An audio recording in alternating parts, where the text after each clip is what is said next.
7. 에바 부인. 방학 중에 한 번 몇 해 전 막스 데미안이 어머니와 함께 살던 집으로 가보았다.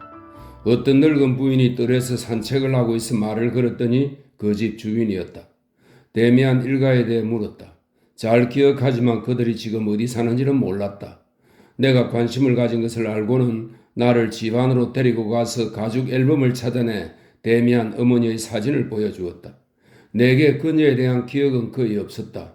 그러나 작은 사진을 보았을 때 심장의 고통이 멈추었다. 그것은 내 꿈의 형상이었다. 그녀였다. 키가 크고 거의 남자 같은 여성의 모습. 아들과 비슷한데 어머니다운 표정, 엄격한 표정, 깊은 열정의 표정을 지녔으며 아름다우면서도 유혹적이고 아름다우면서도 접근할 수 없었다. 수호자이자 어머니, 운명이자 연인이었다. 그녀였다. 내 꿈의 연상이 지상에 살아있음을 그렇게 알게 되었을 때 그것은 엄청난 기적처럼 내 온몸을 꿰뚫었다. 그런 모습의 여성, 내 운명의 표정을 지닌 여성이 존재했던 것이다. 그녀는 어디에 있을까? 어디에? 그런데 그녀가 데미안의 어머니였다. 그 뒤 곧 나는 여행을 떠났다. 특별한 여행이었다. 나는 그때그때 떠오르는 생각을 따라 이곳저곳을 쉬지 않고 돌아다녔다. 줄곧 그녀를 찾으면서 그녀를 상기시키는 모습, 그녀를 닮은 모습, 뒤엉킨 꿈속에서처럼 낯선 도시들의 골목길들을 지나 역들을 지나 기차로 나를 끌어들이는 모습, 온통 그런 모습들만 만나는 날들이 있었다. 내가 그렇게 찾아다니는 것이 얼마나 부질없는 일인가를 통찰하는 다른 날들이 있었다. 그런 날에는 아무것도 하지 않고 그 어딘가에 공원에 호텔 정원에 대합실에 앉아 내 마음을 들여다보았고 내 마음속의 그 영상을 살아있게 만들려 했다. 그러나 그것은 이제 부끄럼 타듯 도망치듯 사라지곤 했다. 한 번도 잠을 제대로 잘 수 없었다. 기차를 타고 알 수 없는 풍경들을 지나며 나는 15분 동안 정도씩 끄덕끄덕 졸았다. 한 번은 취리에서 어떤 여자가 나를 쫓아왔다. 예쁘지만 다소 뻔뻔스러운 여자였다. 나는 그녀의 모습을 거의 쳐다보지도 않고 계속 갔다. 마치 그녀가 공기이기라도 하듯이. 다른 여성에게 한시라도 관심을 보내느니 차라리 즉시 죽어버리는 편이 나을 것 같았다. 나는 내 운명이 나를 끌어당기고 있음을 감지했다. 성취가 가까이 있음을 감지했다. 성취를 위해 나 자신은 아무것도 할 수 없다는 초조로 미칠 것 같았다. 한 번은 어느 역에서 인서부르크에서였던 것 같은데 방금 출발한 기차의 창가에서 그녀를 상기시키는 모습을 보았고 그래서 여러 날 불행했다. 그런데 갑자기 그 모습이 밤의 꿈속에서 나타났다. 내 추적의 무의미함에 대한 부끄럽고 황량한 느낌으로 깨어나 나는 곧바로 집으로 돌아갔다. 몇 주 뒤 나는 H대학에 등록했다. 모든 것이 실망스러웠다. 내가 들은 철학사 강의는 대학에서 공부하는 젊은이들의 방랑과 똑같이 실체 없고 공장식이었다. 모든 것이 찍어낸 것 같았다. 이 사람이나 저 사람이나 같은 것을 했다. 그리고 소년티 나는 얼굴들의 어린 달아오른 즐거움은 보는 사람이 우울할 정도로 텅 비고 기성품처럼 보였다. 그러나 나는 자유로웠다. 나 자신을 위해 온 하루를 쓸 수 있었다. 교외의 오래된 낡은 집에서 조용하고 아름답게 지냈고 내 책상 위에는 니체가 몇 권 놓여 있었다. 나는 니체와 함께 살았다. 그의 영혼의 고독을 느꼈다. 그를 거침없이 몰아간 운명의 냄새를 맡았다. 그와 함께 괴로워했다. 그토록 가차없이 자신의 길을 간 사람이 존재했다는 것이 행복했다. 한 번은 저녁 늦게 한가롭게 시내를 걷고 있었다. 불어오는 가을바람 속에서 대학생 무리들이 술집들에서 노래 부르는 소리가 들렸다. 열린 창문에서 담배 연기가 자욱하게 솟아나왔다. 큰 홍수처럼 쏟아져 나오는 노래소리는 크고 요란했지만 활기가 없고 생명 없이 획일적이었다. 나는 어느 길모퉁이에 서서 귀 기울였다. 정확하게 연습된 젊음의 쾌활함이 두 술집으로부터 울려 나와 어둠 속으로 치솟았다. 어디를 가도 모임이, 어디를 가도 함께 쭈그리고 앉는 모임이 있었다. 어디서나 운명의 진풀기와 따뜻한 아궁이 곁으로의 도피가 있었다. 내 뒤에서 남자 둘이 천천히 지나갔다. 나는 그들의 대화를 조금 들었다. 어느 흑인 부락에 있는 청년 집회소나 여기나 똑같지 않아요? 한 사람이 말했다. 다 똑같지요. 심지어 문신이 아직도 유행이고 알아두시오. 이게 신유럽이요. 그 목소리는 놀랍게 경고적이고 귀에 익은 것이었다. 나는 어두운 골목에서 두 사람을 따라갔다. 한 사람은 키가 작은 멋쟁이 일본인이었다. 어느 가로등 밑에서 그의 미소 띤 노란 얼굴이 문득 환히 빛나는 것이 보였다. 그러자 다른 사람이 나서 말했다. 그런데 당신네 일본에서도 더 나을 게 없겠지요? 패거리를 뒤쫓지 않는 사람은 어디서나 드물어요. 여기에도 조금 있을 뿐입니다. 그 말 한마디 한마디가 기쁜 놀라움으로 나의 뇌리를 꿰뚫었다. 말하는 사람은 내가 아는 사람이었다. 데미안이었다. 바람 부는 어둠 속에서 나는 그와 일본 사람을 따라 어두운 골목들을 지났고 그들의 대화에 귀 기울였으며 데미안의 목소리에 울림을 즐겼다. 그 목소리는 예전의 음색을 지니고 있었다. 오래된 아름다운 안정감과 평안을 지니고 있었고 나를 지배하는 힘을 지니고 있었다. 이제 모든 것이 잘 됐다. 그를 찾아낸 것이다. 어느 교회 거리의 끝에서 일본 사람이 작별 인사를 하고 현관문을 열었다. 데미안은 그 길을 되돌아왔다. 나는 그대로 멈추어 선 채로 길 한가운데에서 그를 기다렸다. 뛰는 가슴으로 나는 그가 나를 향해 마주오고 있는 모습을 보고 있었다. 꼿꼿하고 탄력이 있으며 갈색 레인코트를 입고 팔에는 가느다란 단장을 걸고 있었다. 그는 특유의 고른 보조를 유지한 채로 내 바로 앞으로 와서 모자를 벗고 환한 얼굴을 내게 보였다. 결단력 있게 다문 입에 넓은 이마가 특이하게 환한 얼굴을. 데미안, 내가 외쳤다. 그가 내게로 손을 뻗쳤다. 너로구나 싱클레어, 널 기다렸어. 내가 여기 있는 걸 알았단 말이야? 정확하게는 몰랐지만 확신을 가지고 희망했어. 보는 건 오늘 저녁이 처음이고 너 저녁 내내 우리를 뒤따라왔지? 그럼 난 줄 금방 알았단 말이야? 물론이지. 너가 변하기는 했지만 그래도 여전히 그 표적을 가지고 있구나. 그 표적? 무슨 표적 말이야? 우리가 전에 카인의 표적이라고 그랬지. 아직 기억할 수 있다면 말이야. 그건 우리의 표적이지. 넌 그걸 언제나 가지고 있었어. 그래서 내가 너의 친구가 되었고 그런데 지금은 그 표적이 더 분명해졌구나. 난 몰랐어. 아니면 사실 알고 있었는지도 모르겠어. 한 번은 형 모습을 그렸어. 그런데 놀랍지. 그게 나하고도 비슷했어. 그것이 그 표적이었을까? 맞아. 그 표적이었어. 너가 이제 여기 있으니 좋구나. 우리 어머니도 기뻐하실 거야. 나는 놀랐다. 형 어머니 여기 계셔? 날 전혀 모르시잖아. 아니 너에 대해 아셔. 널 잘 아실 거야. 너가 누구인지. 내가 말씀드리지는 않았지만 넌 올해 아무 소식이 없었지. 자주 편지를 쓰려고 했지만 잘 안 됐어. 얼마 전부터는 틀림없이 형을 곧 찾아내리라는 느낌이 들었어. 날마다 기다렸어. 그가 내 팔짱을 끼고 나와 함께 계속 걸었다. 그에게서 안정감이 나와 내 마음속으로 흘러들었다. 우리는 곧 예전처럼 이런저런 이야기를 했다. 학생 시절을, 견진 교리 수업을, 당시 방학 때의 저 불행한 만남도 기억했다. 다만 두 사람 사이에 가장 긴밀한 최초의 건 프란츠 크로무에 대해서만은 그때도 이야기가 없었다. 어느새 우리는 기이하고도 예감에 찬 대화 한가운데로 빠져들었다. 데미안이 그 일본인과 나누었던 대화를 상기하며 대학 생활에 대해 이야기했고 그것에서부터 다른 이야기로 옮아갔다. 멀리 있는 것처럼 보이면 다른 문제도 데미안의 말 가운데서 긴밀하게 연관되었다. 그는 유럽의 정신과 이 시대의 징표에 대해 이야기했다. 어디서나 연합과 패거리 짓기가 기세를 떨치고 있지만 그 어디서도 자유와 사랑은 없다고 그가 말했다. 대학생 서클과 노래 동호인 모임에서 국가에 이르기까지의 이 모든 공동체는 두려움에서 무서움에서 당황에서 비롯되었는데 그런 공동체는 내부가 상해 있고 낡고 화해가 임박했다는 것이었다. 연대란 데미안이 말했다. 멋진 일이지. 그러나 지금 도처의 만발에 있는 것은 결코 연대가 아니야. 진정한 연대는 개개인들이 서로를 알므로써 새롭게 생성될 테고 한동안 세계의 모습을 바꾸어 놓을 거야. 지금 연대라며 저기 저러고 있는 것은 다만 패거리 짓기일 뿐이야. 사람들이 서로에게로 도피하고 있어. 서로가 두렵기 때문이야. 신사는 신사들끼리, 노동자는 노동자들끼리, 학자는 학자들끼리. 그런데 그들은 왜 불안한 걸까? 자기 자신과 하나가 되지 못하기 때문에 불안한 거야. 그들은 한 번도 자신을 안 적이 없기 때문에 불안한 거야.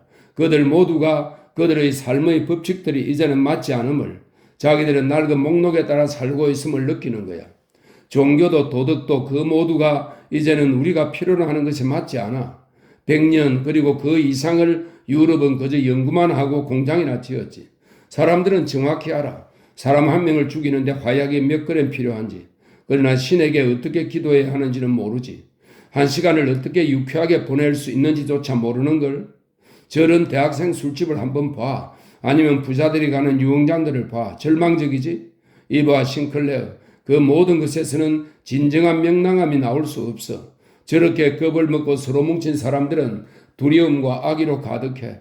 아무도 남들을 신뢰하지 않아. 그들은 이제 더 이상 이상이 되지 못하는 이상들에 매달려 있어.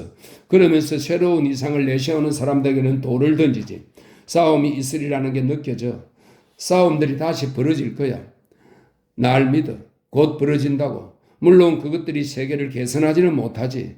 노동자들이 그들의 공장들을 쳐 죽이든지 러시아와 독일이 서로 총질을 하든지 주인만 바뀌겠지. 그러나 헛된 일은 아닐 거야. 오늘날의 이상이 얼마나 가치 없는지 밝혀지겠지. 석기 시대의 신들을 청소하게 되겠지. 지금 있는 대로 이 세계는 죽으려 하고 있어. 멀쩡하려 하고 있어. 그리고 멸망할 거야. 그럼 우리는 어떻게 될까? 내가 물었다. 우리? 어쩌면 우리도 함께 멸망하겠지. 우리가 우리 같은 사람을 쳐 죽일 수도 있지. 제발 그럼으로써 우리가 다 없어져 버리는 일만 없기를. 우리에게서 남는 것 혹은 우리 중에서 그 후에도 살아남는 자들 주위에 미래의 의지가 집결되겠지. 우리 유럽이 한동안 자신의 기술 및 학문의 대목 시장을 펼쳐놓고 소리소리 지르는 통에 들리지 않았던 인류의 의지가 드러날 거야.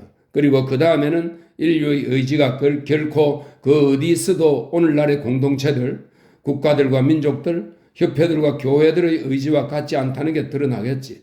오히려 자연의 의지는 개개인들 속에 적혀 있어. 내 마음속과 내 마음 속에, 예수 속에 적혀 있고 니체 속에 적혀 있지. 유일하게 중요한 이 흐름들을 위한 공간이 생길 거야. 오늘날의 공동체들이 와야 되고 나면 말이야. 우리는 늦게 강가에 있는 어느 뜰 앞에서 멈추었다. 여기가 우리 집이야. 데미안이 말했다. 곧 한번 와. 우리는 널 몹시 기다리고 있어. 나는 기쁜 마음으로 서늘해진 어둠을 뚫고 먼 거리를 걸어서 돌아갔다. 이곳 저곳에서 집으로 돌아가는 대학생들이 시끌벅적 휘청거리며 시내를 지나갔다. 나는 때로는 결핍감을 느끼며 때로는 비웃으며 그들의 우스꽝스러운 즐거움과 나의 외로운 삶이 대립됨을 자주 느꼈다. 그러나 그런 것이 나하고 얼마나 무관한지, 이런 세계가 나한테는 얼마나 멀리 실종된 것인지를 오늘처럼 안정감과 남모르는 힘으로 느껴본 적은 아직 한 번도 없었다. 내 고향 도시의 관리들, 그 넓고 위험 있는 신사들이 기억났다. 그네들은 축복받은 천국의 기념품처럼 그들이 술집에서 흡입한 대학 시절의 추억에 매달리며 그들의 학창시절의 사라져버린 자유를 예찬했다. 여느 때 시인이나 다른 낭만주의자들이 유년에 바치는 숭배와도 같이 어디서나 똑같았다. 어디서나 그들은 이미 지나가버린 시간 속 어딘가에서 자유와 행복을 찾았다. 오로지 두려움에서 그들은 자기 자신의 책임을 기억하고 자신의 길을 가르는 경고를 받았을 수도 있을 것이다. 몇 년 술품 마시고 방종한 생활을 하다가 그 다음에는 밑으로 기어들어 국가에 봉사하는 근엄한 신사가 된 것이다. 그렇다. 썩어 있었다. 우리가 사는 곳은 썩어 있었다. 그리고 세상에는 이 대학생들의 멍청함보다 더 멍청하고 더 나쁜 수백 가지 다른 멍청함이 있었다. 그렇지만 내가 멀리 떨어진 숙소에 도착해 잠자리에 들었을 때 이 모든 생각은 날아가 버리고 없었다. 나의 생각은 온통 이 하루가 준 큰 약속에 쏠려 있었다. 내가 원하기만 하면 내일이라도 데미안의 어머니를 볼 수 있을 것이다. 대학생들이 술판을 벌이든 얼굴에다 문신을 새기든 세계가 썩어 몰락을 기다리고 있던 나와 무슨 상관이란 말인가.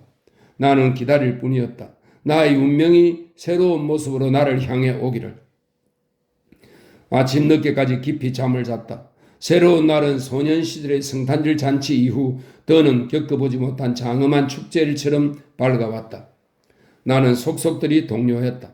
그러나 불안은 전혀 없었다. 나에게는 중요한 하루가 밝았다고 느꼈고 나를 에워싼 세계가 변화했음을, 나와 깊은 관련을 갖고서 장엄하게 기다리고 있음을 보고 느꼈다. 나직하게 내리는 가을비조차도 아름답고 고요하고 하게 축일답게 엄숙하고도 즐거운 음악으로 가득했다. 처음으로 바깥 세계가 나의 내면 세계와 어울려 순수한 화음을 냈다. 그 다음은 영혼의 축제일이었다. 그 다음은 살아볼만 했다. 어떤 집도 어떤 쇼윈도도 골목의 어떤 얼굴도 거슬리지 않았다. 모든 것이 분명 그래야 하는 대로였지만 일상적이고 익숙한 것에 공허한 얼굴을 지닌 것이 아니라 기다리는 자연이었으며 경건하게 운명을 맞을 채비가 되어 있었다.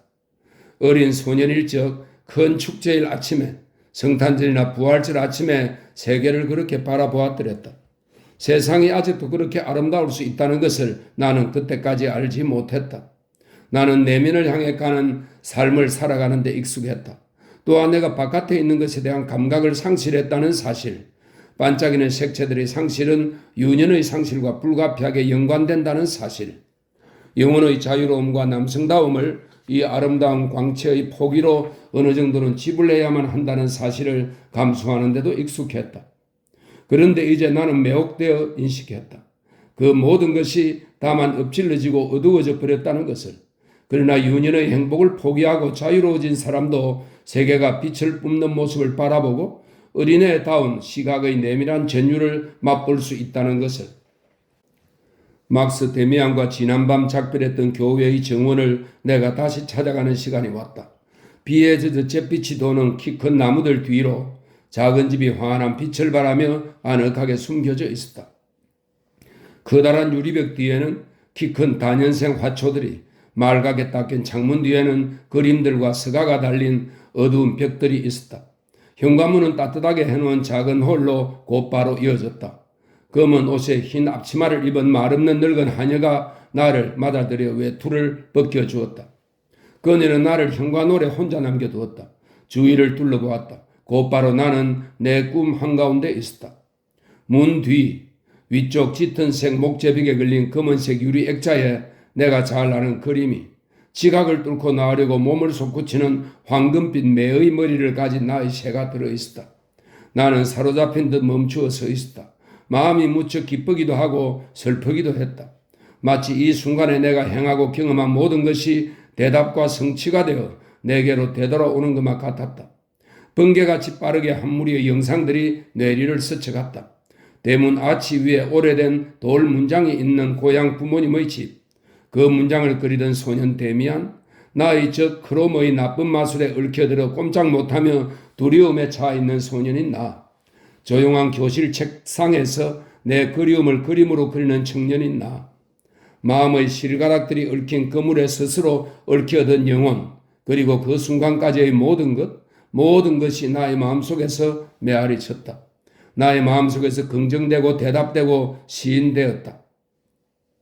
축축해진 눈으로 나는 나의 그림을 응시하며 내 마음을 읽었다. 그때 내 시선이 아래로 향했다.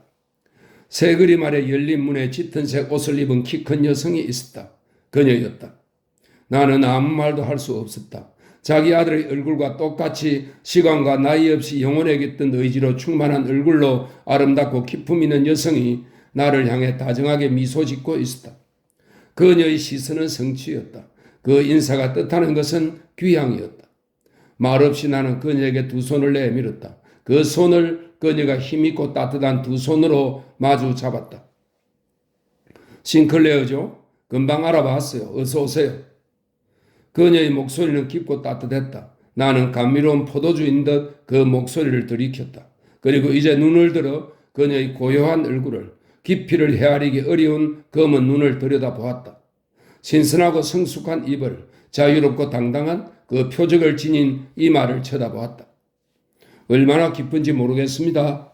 내가 그녀에게 말하며 두 손에 키스했다. 제 모든 생애는 늘 길 위에 있었던 것 같습니다. 그런데 지금 집으로 돌아왔습니다. 그녀가 어머니처럼 미소 지었다. 결코 집으로 아주 돌아오지는 못하지만 그녀가 다정하게 말했다. 친한 길들이 서로 만나는 곳. 거기서는 온 세계가 잠깐 고향처럼 보이죠. 그녀가 말하는 것은 내가 그녀에게 오는 길에 느낀 것이었다. 그녀의 목소리, 그녀의 말은 아들과 매우 닮았으면서도 전혀 달랐다. 모든 것이 더 성숙하고 더 따뜻하고 더 자명했다. 그러나 막스가 예전에 누구에게도 소년의 인상을 주지 않았던 것과 똑같이 그의 어머니는 전혀 장성한 아들을 둔 어머니처럼 보이지 않았다. 그녀의 얼굴과 머리카락 주위로 감도는 숨결은 그토록 젊고 감미로웠다. 그녀의 금빛 도는 피부는 그렇게 팽팽하고 주름이 없었다. 입은 그렇게 꽃피어 있었다. 내 꿈속에서보다도 더 당당하게 그녀는 내 앞에 서 있었다. 그녀 곁에 있으면 사랑의 행복이었다. 그녀의 시선은 성취였다. 이것은 내 운명이 나에게 스스로의 모습을 보여준 새로운 영상이었다. 더 이상 엄격하지 않고 더 이상 고립시키지 않으며 성숙하고 흔쾌하게 흥겹게 보여주었다. 나는 결단을 내리지 않았다. 맹세도 하지 않았다. 나는 목적에 도달해 있었다. 높은 길이 난 곳에 그곳에서 보면 앞으로 갈 길이 멀리 찬란하게 언약의 땅을 향하여 나 있었다. 가까운 행복의 나무 그늘이 드리우고 가까운 갖가지 즐거움의 정원들에서 식은 길이었다. 어떻게 되어가든 나는 행복했다. 세상에서 이 여성을 안다는 것이, 그 목소리에 젖어든다는 것이, 그녀 곁에서 숨을 쉰다는 것이, 그녀가 내게 어머니가 되든 연인이 되든 여신이 되든 그녀가 거기 있기만 한다면, 나의 길이 그녀의 길에 가깝기만 한다면, 그녀가 나의 매 그림을 가리켰다. 이 그림을 받았을 때만큼 우리 막스가 기뻐한 적은 없어요. 그녀가 생각에 잠겨 말했다. 나도 그렇고요. 우린 당신을 기다렸답니다. 그리고 이 그림이 왔을 때 당신이 우리에게로 오는 길이라는 걸 알았죠. 당신이 어린 소년이었을 때, 싱클레어, 그때 어느 날 내 아들이 학교에서 오더니 말했죠. 이마에 표적을 지닌 소년이 하나 있어요. 그 애는 분명 내 친구가 될 거예요. 그것이 당신이었어요. 사는 게 쉽지 않았겠죠. 그러나 우린 당신을 믿었답니다. 한 번은 방학에 집에 왔을 때 다시 막스와 만났죠. 16살 때쯤이었을 겁니다. 막스가 나한테 그 얘기를 했어요. 내가 중단시켰다. 오, 형이 그런 말을 하다니. 그때는 제가 가장 비참하던 시절이었어요. 그래요. 막스가 나한테 이러더군요. 지금 싱클레어에게 가장 큰 어려움이 닥쳤어요. 그 애는 다시 한번 공동체 속으로 도피하려는 시도를 하고 있어요. 심지어 술집 단골이 되었어요. 그러나 그렇게는 안 될 거예요. 그의 표적이 가려져 있지만 그 표적이 아무도 모르게 그를 불태우고 있거든요. 그러지 않았나요? 그래요. 그랬어요. 꼭 그랬어요. 그 다음에 저는 베아트리체를 발견했고 그 다음에 마침내 다시 저를 저 자신에게로 이끄는 인도자가 왔지요. 그의 이름은 피스토리우스예요. 그때야 저는 왜 저의 소년 시절이 그토록 막스 형과 결합되었는지, 왜 제가 그로부터 벗어날 수 없었는지 분명히 알게 되었습니다. 어머니, 전 당시에 자주 생각했어요. 죽어야겠다고요. 그 길은 누구에게나 그렇게 어렵습니까? 그녀가 바람처럼 가볍게 손으로 내 머리카락을 쓸어넘겨 주었다. 그건 늘 어려워요. 태어나는 것은요. 아시죠? 새는 알에서 나오려고 애를 쓰지요. 돌이켜 생각해 보세요. 그 길이 그렇게 어렵기만 했나요? 아름답지는 않았나요? 혹시 더 아름답고 더 쉬운 길을 알았나요? 나는 고개를 가로저었다. 그건 힘들었어요. 내가 잠꼬대처럼 말했다. 힘들었어요. 꿈이 올 때까지는요. 그녀가 고개를 끄덕이며 꿰뚫을 나를 바라보았다. 그래요. 자신의 꿈을 찾아내야 해요. 그러면 그 길이 쉬워지죠. 그러나 영원히 지속되는 꿈은 없어요. 어느 꿈이든 새 꿈으로 교체되죠. 그러니 어느 꿈에도 집착하면 안 돼요. 나는 몹시 놀랐다. 놀람이 벌써 하나의 경고였을까? 방어였을까? 그러나 경고든 방어든 상관없었다. 나는 그녀의 인도를 받으며 목적지에 대해서는 묻지 않을 용의가 있었다. 모르겠습니다. 내가 말했다. 얼마나 오래 제 꿈이 지속될는지 이것이 영원하기를 소망합니다. 새 그림 아래서 제 운명이 저를 맞아주었습니다. 어머니처럼 그리고 연인처럼요. 제 주인은 운명입니다. 달리 그 누구도 아닙니다. 그 꿈이 당신의 운명인 한 당신은 그 꿈에 변함없이 충실해야겠죠? 그녀가 진지하게 확인시켜 주었다. 한 가닥 슬픔이 나를 사로잡았다. 이 마력으로 불러온 듯한 시간에 죽었으면 하는 간절한 소망이 눈물이 걷잡을 수 없이 안에서 솟구쳐 나를 압도할 것 같은 느낌이었다. 나는 격하게 그녀로부터 몸을 돌려 창가로 가서 흐려진 눈으로 화분의 꽃들 너머를 바라보았다. 등 뒤에서 그녀의 목소리가 들렸다. 목소리는 침착하면서도 술이 넘치도록 채워진 잔처럼 애정으로 가득 차 있었다. 싱클레어, 어린아이로군요. 당신의 운명은 당신을 사랑하는데요. 언젠가 그것은 완전히 당신의 것이 될 거예요. 당신이 꿈꾼 대로요. 당신이 변함없이 충실하면요. 나는 자제하고 얼굴을 다시 그녀에게 향했다. 그녀가 손을 내밀었다. 내게는 친구가 몇 명 있어요. 그녀가 미소를 띠고 말했다. 몇 안 되는 아주 가까운 친구들이죠. 그들은 나를 에바 부인이라고 불러요. 당신도 나를 그렇게 불러요? 원한다면요? 그녀가 나를 문까지 데려가더니 문을 열며 정원을 가리켰다. 저기 바깥에서 막스를 찾을 수 있을 거예요? 나는 큰 나무들 아래 마비되고 온통 뒤흔들린 채 서 있었다. 일찍이 그 어느 때보다 더 깨어 있는지 아니면 더 꿈꾸고 있는지 그것은 알 수 없었다. 나무 가지들에서 빗방울이 가볍게 떨어지고 있었다. 나는 천천히 정원 안으로 들었었다. 정원은 강 기슭을 따라 멀리 이어졌다. 마침내 데미안을 찾아냈다. 그는 문이 열린 작은 정자의 우통을 벗은 채로 서서 걸려있는 샌드백을 상대로 권투 연습을 하고 있었다. 나는 놀라서 멈추었다. 데미안은 화사해 보였다. 넓은 가슴, 단단하고 남자다운 머리통, 근육이 팽팽한 쳐든 두 팔은 탄탄하고 실팍했다. 허리, 어깨, 팔, 관절이 마치 콸콸 솟는 샘처럼 움직였다. 데미안, 내가 불렀다. 거기서 뭐해? 그가 즐겁게 웃었다. 연습하는 거야. 그 작은 일본 사람하고 레슬링을 한판 벌이기로 했거든. 그 자는 고양이처럼 날쌔고 꼭 그만큼 꾀도 있지. 그러나 나를 해치우지는 못할걸. 그에게 아주 작은 굴욕을 당했는데 그걸 갚아야 해. 그가 셔츠와 재킷을 걸쳤다. 벌써 우리 어머니를 만나고 왔니? 그가 물었다. 그래 형. 어쩌면 그렇게 근사한 어머니가 있지. 에바 부인이시라지. 이름이 완벽하게 어울리시더라. 모든 본질의 어머니 같으셔. 그가 한순간 생각에 잠겨 내 얼굴을 들여다보았다. 그 이름을 벌써 아는구나. 이봐. 넌 자랑스러워해도 되겠다. 어머니가 처음 만났을 때 벌써 그 이름을 말해준 건 너가 처음이야. 그날부터 나는 아들이자 형제처럼 또한 연인처럼 그 집을 드나들었다. 등 뒤로 집문을 닫고 들었을 때면 멀리서 정원의 큰 나무들이 보이기만 해도 나는 벌써 풍요롭고 행복했다. 바깥에는 현실이 있었다. 바깥에는 거리와 집들, 사람과 시설들, 도서관과 강의실들이 있었다. 그러나 이곳 안에는 사랑과 영혼이 있었다. 이곳에서는 동화가 꿈이 살았다. 그리고 그렇다고 우리가 세상으로부터 차단되어 사는 것은 결코 아니었다. 우리는 생각과 대화 가운데서 자주 그 세계 한가운데서 살았다. 다만 우리는 다수의 사람들과 어떤 경계선에 의해 갈라져 다른 불판에 있는 것이 아니라 오로지 다르게 바라봄에 의해 갈라져 있었다. 우리의 과제는 세계 안에서 하나의 섬을 제시하는 것, 어쩌면 하나의 모범을, 아무튼 살아가는 모든 가능성을 알리는 것이었다. 내가 아주 고립되어 있던 사람인 내가 완전한 혼자임을 맛본 사람들 사이에 존재하는 공동체를 알게 되었다. 다시는 행복한 사람들의 연회를, 즐거운 사람들의 축제를 갈망하지 않을 것이다. 결코 다시는 다른 사람들의 연대를 보고 시샘이나 향수를 떠올리지 않을 것이다. 그리고 나는 천천히 그 표적을 지닌 사람들의 비밀을 전수받았다. 표적을 가진 우리는 세상의 눈에는 이상한 사람들, 위험한 광인들로 비칠지도 몰랐다. 그것도 틀린 말은 아니지만 우리는 깨어난 사람들 혹은 깨어나는 사람들이었다. 그리고 우리의 노력은 점점 더 완벽한 깨어있음을 지향했다.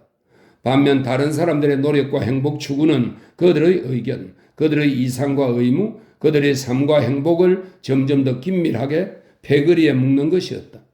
그곳에도 노력은 있었다. 그곳에도 힘과 위대함은 있었다. 그러나 우리의 견해로는 표적을 가진 우리는 새로운 것, 개별화된 것, 그리고 미래의 것을 향한 자연의 뜻을 제시하는 반면 다른 사람들은 고수의 의지 속에 살고 있었다. 그들에게는 인류가, 그들도 우리처럼 사랑하는 인류가 무언가 완성된 것, 보존되고 지켜져야만 하는 것이었다. 반면 우리에게는 인류가 하나의 먼 미래, 우리 모두가 향해 가는 도중에 있고 그 모습은 아무도 모르는 그 법칙은 그 어디에도 쓰여 있지 않은 미래였다. 에바 부인, 막스, 그리고 나 말고도 우리 모임에는 다소 멀든 가깝든 간에 매우 다양한 종류의 구도자들이 있었다. 그들 중 일부는 특별한 오솔길을 걸어갔다. 뚝 떨어진 목표를 세워놓고 특별한 의견과 의무들에 매달렸는데 그들 가운데는 천문학자와 카발라 연구가들도 있었고 톨스토이 추종자도 한 사람 있었으며 온갖 종류의 다정하고 수줍어하며 상처 입을 수 있는 사람들, 새로운 소수 종파의 추종자, 요가 장려자, 채식주의자 등등이 있었다. 이런 모든 사람들과 우리는 누구든 다른 사람의 비밀스러운 꿈을 존중한다는 것 외에는 사실 정신적으로 아무것도 공유하지 않았다. 다른 사람들은 우리에게 좀 더 가까웠는데 과거의 신들이며 새로운 최고의 이상에 대한 인류의 추구를 추적하고 있어서 그들의 연구가 자주 피스토리우스를 상기시켰다. 그들은 책을 가져왔고 고대어로 쓰인 글을 우리에게 번역해 주었으며 옛 상징들과 의식들의 도면을 보여주고 보는 법을 가르쳐 주었다. 지금까지 인류가 가졌던 모든 이상의 꿈들로 인류가 그 가운데서 더듬거리며 미래의 가능성의 예감을 따라가던 꿈들로 이루어져 있다는 것을 그들은 가르쳐 주었다. 기독교의 귀의라는 방향 전환이 이루어지기까지의 경이로운 머리가 수천 개인 고대 세계의 신들이 엉킨 덩어리를 우리는 그렇게 훑어보았다. 고독하고 경건한 사람들의 신앙 고백은 우리가 잘 알았다. 민족에서 민족으로 이어지는 종교의 변천도 잘 알았다. 그리고 우리가 모은 모든 곳에서는 우리 시대와 지금의 유럽에 대한 비판이 나왔다. 유럽은 엄청난 노력을 기울여 인류의 막강한 새로운 무기를 만들어냈으나 마침내는 깊은, 결국 통탄할 정신의 황폐화에 빠져버리고 말았다. 유럽은 온 세계를 획득했는데 그러느라 자신의 영혼을 잃어버리고 말았던 것이다. 이곳에도 특정한 희망과 구원의 교리를 믿는 신도와 신봉자들이 있었다. 유럽을 개종시키려는 불교도들이 있었고 톨스토이 추종자들이 있었으며 다른 신앙도 있었다. 작은 모임 안에서 우리는 귀 기울여 들었고 어떤 교리도 다만 상징으로 받아들였다. 미래에 어떤 모습을 줄지 근심하는 것은 우리 표적을 지닌 사람들의 책임이 아니었다. 우리가 보기에는 어떤 종교든지 어떤 구원론이든지 애초부터 죽어있고 무익했다. 우리가 의무이자 운명이라고 느끼는 것은 오로지 이런 것이었다. 불확실한 미래가 그것이 가져올 어떤 것이나 우리가 준비되어 있음을 발견할 만큼 우리 누구든 그토록 완전히 자기 자신이 되고 기꺼이 자기 속에서 작용하는 자연의 싹의 요구에 그토록 완전히 따르며 살리라는 것. 왜냐하면 이것이 하나의 신생과 지금 것의 와해가 가까웠음을 느낄 수 있다는 사실이 이미 말했든 말하지 않았든 우리 모두의 감정 속에서 분명했기 때문이다. 데미안은 나에게 이따금씩 말했다. 지금 오는 것은 생각할 수도 없는 무엇이야. 유럽의 영혼은 무한히 오래 묶여있던 짐승이야. 자유로워지면 그의 처도 활동은 그다지 사랑스럽지 않을 거야. 그러나 그렇게 오랫동안 끄덕끄덕 없는 것처럼 거짓말하고 마비시켜 놓은 영혼의 진정한 공궁이 드러나기만 하면 어느 길로 가든 어느 우회로로 가든 그건 아무래도 괜찮아. 그때면 우리의 날이 되는 거야. 그러면 사람들이 우리를 필요로 해. 인도자나 새로운 입법자로서가 아니라 오히려 뜻있는 자로 함께 가고 운명이 부르는 곳에 서 있을 용의가 있는 사람들로 말이야. 봐. 모든 사람이 자신의 이상이 위협당할 경우 믿을 수 없는 일도 할 용의가 있어. 그러나 새로운 이상, 새로운 움직임, 어쩌면 위험하고 무시무시한 발전의 움직임이 와서 문 두드릴 때는 거기에 아무도 없어. 그때 거기 있다가 함께 갈 얼마 안 되는 사람들이 우리일 거야. 그러라고 우리에게는 표적이 찍혀 있어. 무서움과 정오를 일으켜 당시의 인류를 그 옹색한 목가적 생활로부터 끌어내 위험하게 넓은 곳으로 몰아가도록 가인에게 표적이 찍혀 있던 것처럼 말이야. 인류가 가는 길에 영향력을 발휘한 사람들은 모두 하나같이 그들에게 닥친 운명을 받아들일 준비가 되어 있었기 때문에 오로지 그 때문에 능력을 발휘하고 영향을 미칠 수 있었어. 그것은 모세와 부추에게 적용되고 나폴레옹과 비스마르크에게도 적용되지. 어떤 흐름에 봉사하느냐, 어떤 극의 다스림을 받느냐 하는 것은 자신이 택할 수 있는 문제가 아니야. 만약 비스마르크가 사회 민주주의자들을 이해하고 그들을 위해 준비되어 있었더라면 그는 현명한 신사는 될 수 있을지 몰라도 운명의 인간은 되지 못했을 거야. 나폴레옹이 그랬고 카이사르가 그랬고 로욜라가 그랬어. 다들 그랬어. 그것을 늘 생물학적으로 발전사적으로 생각해야 해. 지표 위에서 일어난 지각 변동이 물에 살던 동물을 무트로, 무트에 살던 동물을 물로 던져 넣었을 때 그때 운명에 준비된 예들이 있었지. 들어보지도 못한 새로운 것을 완수하고 새롭게 적응하며 자신의 종을 구해낼 수 있던 예들 말이야. 전에 그들의 종 안에서 누가 보수주의자, 현상주의자였는지 혹은 괴짜의 혁명가였는지 우리는 지금 몰라. 다만 그들은 준비가 되어 있었고 그래서 그 모든 것 너머로 그들의 종을 건져 새로운 발전속으로 구해낼 수 있었어. 그 사실을 우리는 알아. 그래서 우리는 준비하고 있으려는 거야. 그런 대화를 나눌 때 에바 부인이 자주 함께 있었다. 그러나 그녀 자신은 이런 식의 이야기를 함께 나누지 않았다. 그녀는 자신의 생각을 말하는 우리 모두에게 신뢰와 이해심이 가득한 경청자였다. 이런저런 생각이 모두 메아리처럼 그녀에게서 나와서 그녀에게 되돌아가는 듯 보였다. 그녀 가까이에 앉아서 이따금씩 그녀의 목소리를 듣고 그녀를 에워싼 성숙과 영혼의 분위기에 젖는 것이 나에게는 행복이었다. 나의 마음속에 어떤 변화가 흐려짐이나 새로워짐이 진행되고 있으면 그녀는 즉시 그것을 느꼈다. 내가 자면서 꾼 꿈들은 마치 그녀가 불어넣어준 영감인 것처럼 보였다.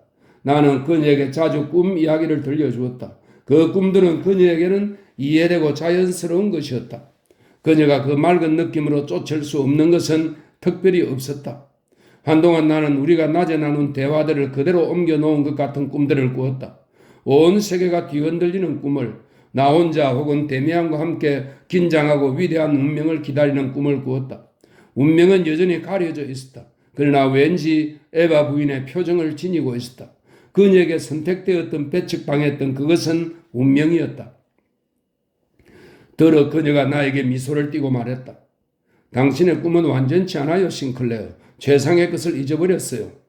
그리하여 그 다음에 그 생각이 다시 떠오르고 어떻게 그것을 잊어버릴 수 있었는지 이해하지 못하는 일도 있었던 것 같다. 때때로 나는 만족하지 못하고 욕망에 시달렸다.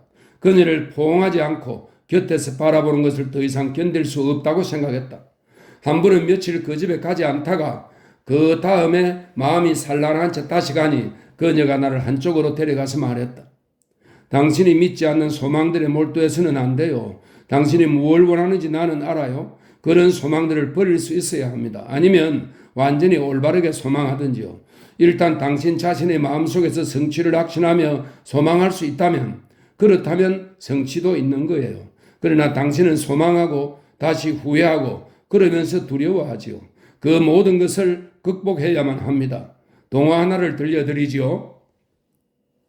그리고 그녀는 나에게 별과 사랑에 빠진 어떤 청년의 이야기를 들려주었다. 그 청년은 바닷가에 서서 두 손을 뻗고 별에게 기도했고 별에 대해 꿈꾸고 그의 생각을 별에게로 기울였다. 그러나 그는 알았다. 혹은 안다고 생각했다. 별은 인간의 포옹을 받을 수 없다는 것을. 그는 성취하려고 희망도 없이 별을 사랑하는 것을 자신의 운명으로 여겼다. 그리고 그는 이 생각에서 포기와 말과 변함이 없는 고통, 자신을 개선하고 정화할 고통에 관한 삶 전체를 다룬 시를 지었다. 그의 꿈들은 그러나 모두 별에게로 쏠렸다. 한 번은 그가 다시 밤에 바닷가 높은 절벽에 서서 별을 쳐다보며 별에 대한 사랑으로 불타고 있었다. 그런데 극도로 커진 그리움의 한순간 그는 별을 향해 펄쩍 뛰어 허공으로 몸을 던졌다. 그러나 뛰는 순간 번개같이 퍼뜩 그를 스쳐가는 생각이 있었다. 이건 있을 수 없는 일이야. 결국 그는 바닷가에 떨어져 어스러지고 말았다. 그는 사랑을 이해하지 못했다. 만약 뛰어드는 순간에 성취를 굳건하게 확실하게 믿는 영혼의 힘을 가졌더라면 그는 위로 날아올라 별과 하나가 되었을지도 모른다. 사랑은 간청해서는 안 돼요. 그녀가 말했다. 강요해서도 안 됩니다. 사랑은 그 자체 안에서 확신에 이르는 힘을 가져야 해요. 그러면 사랑은 더 이상 끌리지 않고 스스로 끕니다. 싱클레어, 당신의 사랑은 나에게 끌리고 있어요. 언젠가 내가 아니라 당신의 사랑이 나를 끌면 그러면 내가 갈 거예요. 나는 선물을 주지는 않겠어요. 쟁취되겠습니다. 그러나 다음번에 그녀는 다른 동화를 들려주었다.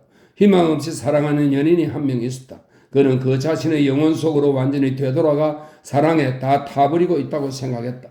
그에게는 세상이 없어져 버렸다. 그는 푸른 하늘도 초록 숲도 더는 보지 않았다. 개울물도 그에게는 소리를 내지 않았고 하프도 그에게는 울리지 않았다. 모든 것이 가라앉았으며 그는 가엾고 비참해졌다. 그러나 그의 사랑은 커갔다. 사랑하는 그 아름다운 여인을 소유하지 못하느니 차라리 죽어 썩어 버렸으면 했다. 그때 그는 자신의 사랑이 그의 마음속의 다른 것을 모두 불태워버렸음을 감지했다. 사랑은 힘이 강해져 당기고 당겼으며 아름다운 여인은 따를 수밖에 없었다. 그녀가 왔다. 그는 두 팔을 활짝 벌리고 서서 그녀를 자기에게 끌어당겼다. 그러나 그녀가 그 앞에 섰을 때 그녀의 모습은 완전히 달라져 있었다. 자기가 잃어버린 모든 세계를 자기에게 끌어당겨 놓았음을 그는 전율하며 느끼고 보았다. 그녀가 그 앞에 서서 그에게 자신을 헌신했다. 하늘과 숲 그리고 개울 모든 것이 새로운 색깔로 신선하고 찬란하게 그를 마주해 왔다. 그것들은 그의 것이었고 그의 언어로 말했다. 그리고 그는 그저 한 여자를 얻는 대신 마음속에 온 세계를 소유했다. 하늘의 별 하나하나가 그의 안에서 불타고 그의 영혼을 통해 기쁨의 빛을 뿜어냈다. 그는 사랑했고 그러면서 자신을 발견했다. 그러나 대부분의 사람들은 사랑하면서 자신을 잃어버린다. 에바 부인에 대한 사랑이 내 삶의 단 하나의 내용처럼 보였다. 그러나 그녀는 날마다 달라 보였다.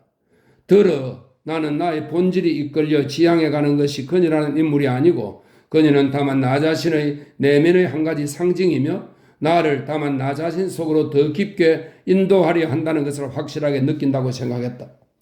나는 나를 뒤흔드는 화급한 물음들에 대한 나의 무의식의 대답처럼 들리는 말을 자주 그녀로부터 들었다. 그 다음에는 다시 내가 그녀의 곁에서 관능적 욕구로 불타며 그녀에게 닿았던 물건들에 입맞추는 순간들이 있었다. 그리고 점차 관능적이며 비관능적인 사랑이 현실과 상징이 서로 포개지며 밀려왔다. 그 다음에는 내가 내 방에서 고요하고 열렬하게 그녀를 생각하면 그럴 때 그녀의 손이 나의 손에 그녀의 입술이 내 입술 위에 느껴진다고 생각하는 일이 있었다. 혹은 내가 그녀의 집에서 그녀의 얼굴을 보고 그녀와 말하고 그녀의 목소리를 듣고 있으면서도 그녀가 정말로 그곳에 있는지 꿈은 아닌지 잘 분별할 수 없기도 했다. 어떻게 하나의 사랑을 지속적으로 불멸하게 소유할 수 있는지 나는 예감하기 시작했다. 나는 어떤 책을 읽다가 새로운 인식을 갖게 되었는데 그것은 에바 부인의 입맞춤 같은 느낌이었다. 그녀가 내 머리카락을 쓰다듬고 나에게 그녀의 성숙하고 향내나는 온기를 미소로 보내주었을 때 나는 마치 내가 나 자신 안에서 한 걸음 진보를 이루어냈을 때와 똑같은 느낌을 가졌다. 나에게는 운명이자 중요한 것이 모두 그녀의 모습을 가졌다. 그녀의 모습이 내 생각 하나하나 속으로 녹아들고 내 생각 하나하나가 그녀 속으로 들어갔다. 부모님 집에서 지낸 성탄절 휴가 때 나는 두려웠다. 2주일이나 에바 부인으로부터 떨어져 살아야 하는 것은 틀림없이 고통스러우리라 생각했기 때문이다. 그러나 그것은 큰 고통이 아니었다. 집에 있으면서 그녀를 생각하는 것은 참 근사했다. HC로 되돌아오고 나서도 나는 이틀 동안 그녀의 집에 가지 않았다. 이 안정과 그녀의 감각적 현존으로부터의 독립을 누리기 위해서였다. 또한 나는 그녀와 나의 결합이 새롭고 비유적인 방식으로 완수되는 꿈을 꾸었다. 그녀는 바다였고 나는 그 안으로 흘러들고 있었다. 그녀는 별이었고 나 자신도 별로서 그녀에게 가고 있었는데 우리는 만났고 우리가 서로를 끌어당겼음을 느꼈다. 우리는 함께 머물렀고 희열에 차라 서로 가까이에서 소리가 울리는 원을 영원히 돌았다. 처음으로 다시 찾아갔을 때 나는 이 꿈을 그녀에게 이야기해 주었다. 그 꿈 아름다운데요? 그녀가 조용히 말했다. 그 꿈을 실현하세요. 이른 봄날 결코 잊을 수 없는 하루가 있었다. 나는 현관홀로 들었었다. 창문이 열려 있었고 한 줄기 미풍이 히아신스의 짙은 향기를 온 방 안에 퍼뜨리고 있었다. 아무도 보이지 않아 나는 계단을 올라 막스 데미안의 서재로 들어갔다. 늘 익숙했던 대로 가볍게 문을 두드리고 대답을 기다리지 않고 들었었다. 방은 어두웠다. 커튼이 모두 쳐져 있었다. 막스가 화학 실험실을 설비해 놓은 작은 겹방으로 통하는 문이 열려 있었다. 거기서부터 봄 태양의 환한 흰빛이 비구름을 뚫고 빛났다. 나는 아무도 없다고 생각하고 커튼을 젖혔다. 그곳의 작은 걸상, 커튼 쳐진 창 가까이에 막스 데미안이 기이하게 변해서 웅크리고 앉아 있었다. 한 가지 생각이 번개처럼 나를 스치고 갔다. 이미 한 번 본 모습이다. 두 팔은 꼼짝도 않고 늘어져 있었다. 두 손은 무릎에 약간 앞으로 숙인 채 두 눈을 뜬 얼굴은 시선도 없이 죽어 있었다. 동공 속에서는 마치 유리 조각에서처럼 번들거리는 작은 빛이 반사되어 번쩍였다. 창백한 얼굴은 스스로에 침잠했는데 엄청난 응결 말고는 다른 표정이 없었다. 그 얼굴은 마치 사원 현관에 있는 태고적 동물의 가면처럼 보였다. 기억이 나를 전율케 했다. 꼭 저렇게 하고 있는 그의 모습을 여러 해 전 내가 아직 어린 소년일 때 벌써 한번 본 적이 있었다. 두 눈은 저렇게 내면을 향해 응결되어 있었다. 그때도 두 손은 저렇게 생명 없이 나란히 가지런히 놓여 있었다. 파리 한 마리가 그의 얼굴 위를 기어갔더랬다. 또 당시에도 아마 6해쯤 전일 텐데 바로 저렇게 늙고 저렇게 시간을 초월한 듯 보였다. 얼굴의 주름 하나도 오늘과 다르지 않았다. 두려움이 엄습해서 나는 가만히 방을 나가 청계를 내려갔다. 현관홀에서 에바 부인을 만났다. 그녀는 창백하고 지쳐 보였다. 그녀에게서 보지 못하던 모습이었다. 그림자 하나가 창문을 스쳐갔다. 눈부신 흰 태양이 갑자기 사라졌다. 막스 형한테 갔다 왔어요. 내가 얼른 낮은 소리로 말했다. 무슨 일이 있었나요? 형은 자고 있어요. 아니면 침잠해 있어요. 잘 모르겠어요. 전에도 한번 저런 모습을 봤어요. 그 애를 깨우지 않았죠? 그녀가 급히 물었다. 네, 제 소리를 듣지 못했어요. 저는 얼른 다시 나왔고요. 에바 부인 말해주세요. 형이 왜 그런 거죠? 진정해요, 싱클레어. 그 애한테 아무 일도 일어나지 않았어요. 돌아가 있는 거랍니다. 오래 걸리지 않을 거예요. 그녀가 일어나 비가 오는데도 정원으로 나갔다. 함께 가서는 안 될 것 같았다. 그래서 나는 현관홀에서 왔다 갔다 했다. 히아신스의 마비시키는 향내를 맡았다. 문 위에 있는 나의 새 그림을 응시하고 마음 조이며 그날 아침 이 집을 채우고 있던 기이한 그림자를 호흡했다. 그것은 무엇이었을까? 무슨 일이 일어났을까? 에바 부인은 곧 돌아왔다. 빗방울이 그녀의 짙은 색 머리카락에 방울방울 맺혀 있었다. 그녀가 자신의 안락의자에 앉았다. 피로가 그녀의 온몸을 뒤덮고 있었다. 나는 그녀 곁으로 다가가 그녀 위로 몸을 숙이고 그녀의 머리카락에 매달린 물방울들을 입맞추어 떼어냈다. 그녀의 두 눈은 환하고 고요했다. 그러나 물방울에서 눈물 같은 맛이 났다. 형을 살펴보고 올까요? 내가 나직이 물었다. 그녀는 힘없이 미소 지었다. 어린아이처럼 굴지 마요, 싱클레어. 자신 안의 어떤 마력을 깨뜨리기 위해서인 듯 그녀가 강하게 경고했다. 지금은 가고 나중에 오세요. 지금은 같이 이야기할 수가 없네요. 그는 떠났고 집을 나와 도시를 지나 산으로 빨리 걸어갔다. 비스듬히 내리는 성긴 비가 나를 향해 떨어졌다.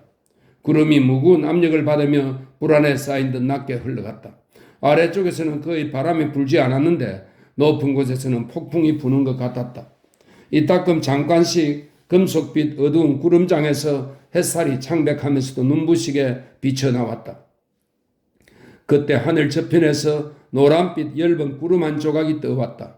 그 구름은 잿빛 벽에 막혀 더 가지 못하고 멈추어 있더니 몇 분 지나지 않아 노란빛과 푸른빛에서 하나의 형상을 만들었다. 거대한 새의 모습이었다.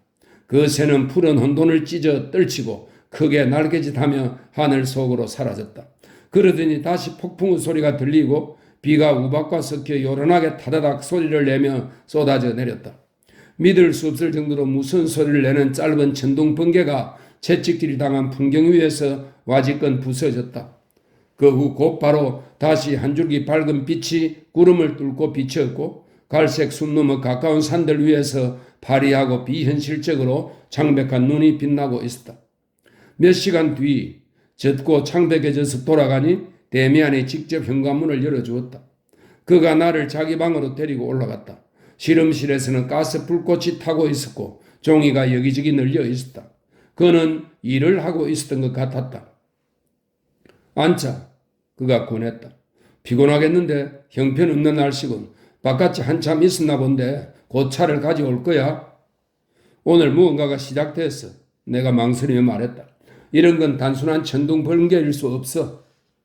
그가 나를 탐색하듯 바라보았다. 무언가를 보았어? 구름 속에서 한순간 분명하게 하나의 형상을 보았어. 무슨 형상? 새였어. 매?